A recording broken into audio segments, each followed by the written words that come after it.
हिंदी भी चलेगा, कौन सा भी चलेगा। मैंने मी ॲक्च्युली कोर्स जॉईन केला तो मी ॲक्च्युली कमिटी मेंबर आहे.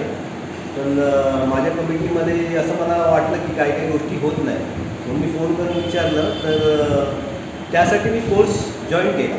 ॲक्च्युली मला मॅनेजर वगैरे असं काही जॉब करायचा नाही, पण मला माझ्या सोसायटीत व्यवस्थित काम करायचं आहे. ते कारण असं झालेलं की प्रॉपर्टी टॅक्सची आम्हाला एक नोटीस आली. त्याचा प्रिन्सिपल अमाऊंट होती 1.5 लाख, पण पेनल्टी होती 2.5 लाख. आणि तो टॅक्स होता 2017 ते 21मध्ये, आणि मी कमिटीवर आलो 2024ला. तो आमची सोसायटी लहान आहे, 32 मेंबरची. पण ते 4 लाख रुपये फालतूमध्ये भरायचे, आणि त्या आधीच्या कमिटीने लक्ष नाही दिलं त्यावेळी. तर तेही ज्यावेळी नोटीस आली त्यावेळी असं वाटलं की आमच्या कमिटीमध्ये काहीतरी कुठेतरी कोण लक्ष देत नाही. म्हणून मी कामत सरांना फोन करून मी हा कोर्स जॉईन केला.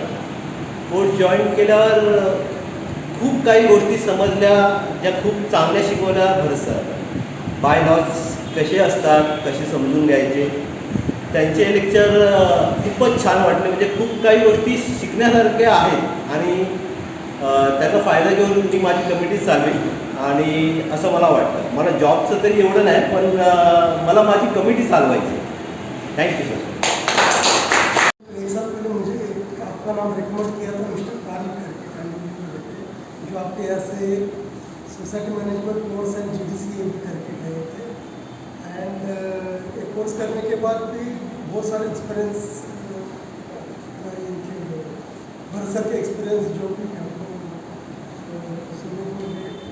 एंड प्रभु सर के भी जो भी सिखाने का तरीका है, भरसक का तरीका है, और सर उन्होंने भी बेसिक अकाउंटिंग का अच्छा नॉलेज दिया. और भरसक के डे टू डे एक्सपीरियंस कैसे रहते हैं वो आगे चल के बोल. सिर्फ बुक्स अलग है और एक्चुअल एक्सपीरियंस अलग है. जो हमेशा भरसक बोलते हैं बायलॉज तो अपनी जगह पे, मगर जो आने वाली एक्सपीरियंस है वो that is very much important. और उसमें से कैसे प्रयोग निकालने का, उसका जो उन्होंने जो हमको तरीके बताए और जो ज्ञान दिए,